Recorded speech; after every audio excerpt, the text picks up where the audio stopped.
Welcome পিঙ্কিজ রান্না করে সবাইকে স্বাগত। আজকে আবার চলে এসেছি একটি নতুন রেসিপির সাথে। আজকের রেসিপি কাতলা কালিয়া। তো চলো রান্নাটা শুরু করি। ভিডিওটা অবশ্যই প্রথম থেকে শেষ অবধি দেখবে। এই দেখো কাতলা মাছ ধুয়ে নিয়েছি। তো এটাকে এবারে দেখতেই পাচ্ছ কাতলা মাছটা খুব বড় ছিল, ওই জন্য একটু পিস পিস করে কেটেছি। এবার নুন হলুদ মাখিয়ে এটাকে ভেজে নেব। তো কড়াইতে সাদা তেল দিয়ে দিয়েছি, তেল গরম হয়ে গেছে। এবারে মাছগুলো ভেজে নিচ্ছি। তোমরা চাইলে কিন্তু সর্ষের তেলেও ভাজতে পারো।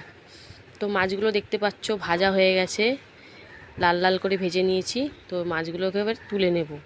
প্রতিটা মাছই কিন্তু এরকমভাবে ভেজে নিতে হবে। এই দেখো সবগুলো মাছ ভেজে নিয়েছি।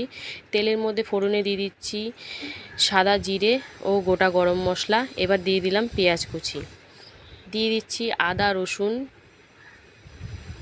পেস্ট, দিয়ে দিচ্ছি হলুদ গুঁড়ো, দিয়ে দিচ্ছি জিরের গুঁড়ো, দিয়ে দিচ্ছি লঙ্কার গুঁড়ো, দিয়ে দিচ্ছি নুন স্বাদ অনুযায়ী।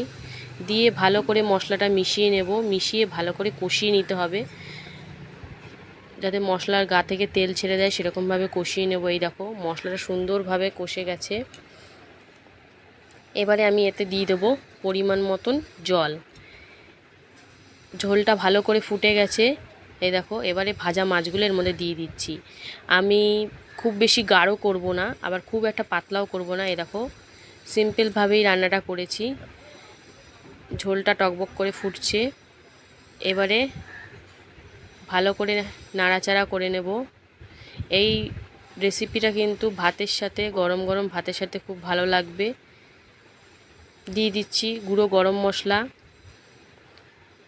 এবারে ভালো করে নাড়াচাড়া করে নামিয়ে নিলেই কিন্তু রেডি কাতলা মাছের কালিয়া, একদম সিম্পলভাবে। ভিডিও ভালো লাগলে অবশ্যই লাইক কমেন্ট শেয়ার করো।